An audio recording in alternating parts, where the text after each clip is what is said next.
that produces a beautiful crumb, has a deep, rich, velvety texture and flavor.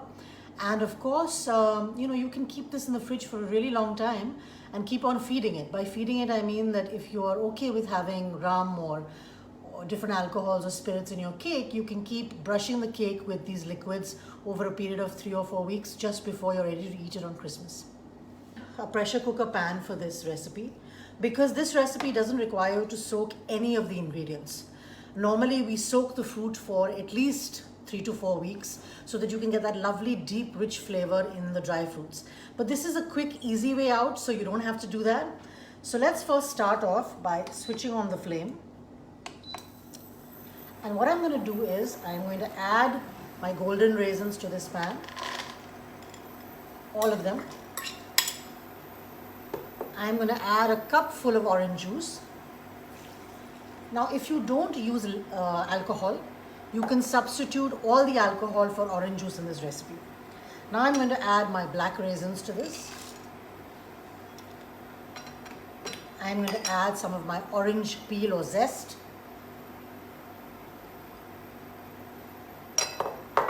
I'm going to add some grated apple. Apple brings a lovely Christmassy kind of flavor to the cake, but it also acts as a binding agent. Now I'm going to add to it 1 entire cup of dark rum. I'm going to give this a stir.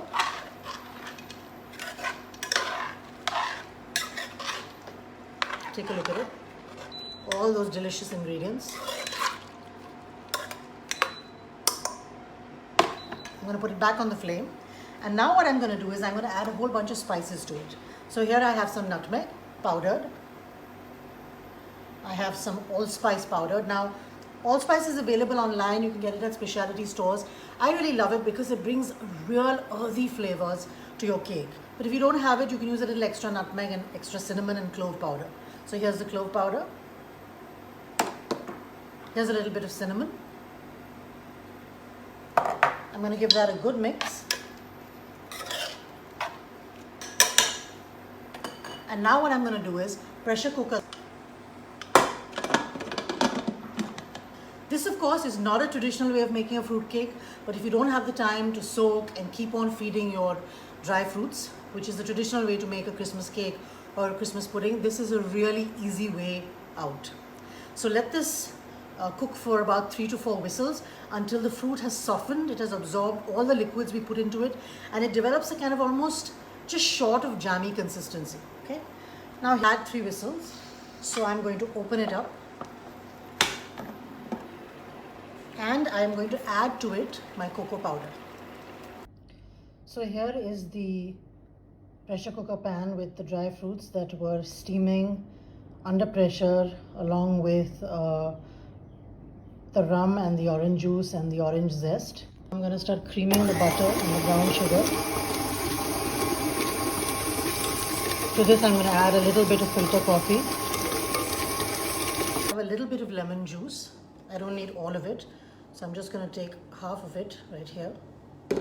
And into this I'm going to put a teaspoonful of baking soda. We do this because when baking soda is put into something acidic, it gets activated, and this is what helps your cake to rise a little bit. Now, in many traditional English fruit cakes and Christmas cakes, there is no leavening agent. That is why many of them are so dense and so heavy. But since this is an eggless cake, I think it's necessary to have a little bit of leavening. It just produces a better crumb. So you can see how it's foaming here. It's ready now to go into the rest of the batter. Scrape the sides of the creamed butter and sugar just to ensure that nothing is stuck at the bottom and on the sides before you add any other ingredients to it. Now I'm going to add the fruit mixture to this creamed butter, and I'm going to start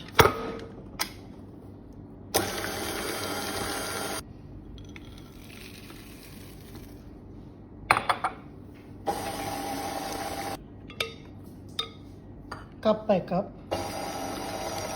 and just beat it till it's combined. So here you have the batter, it's ready.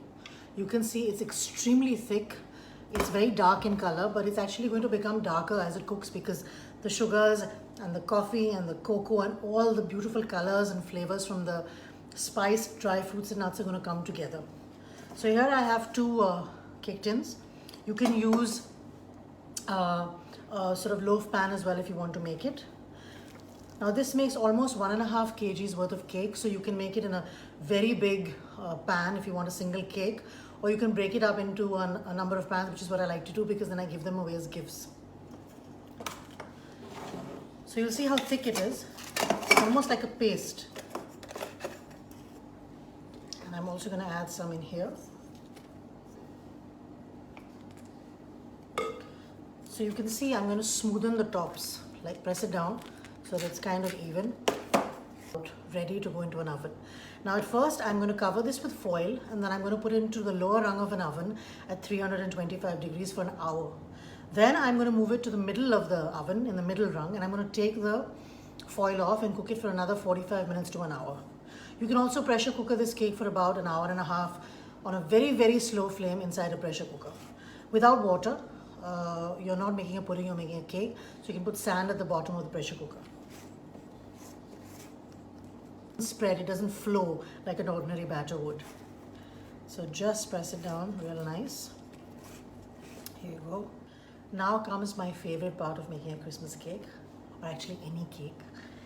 It's eating this delicious, gooey, fudgy, flavorful batter.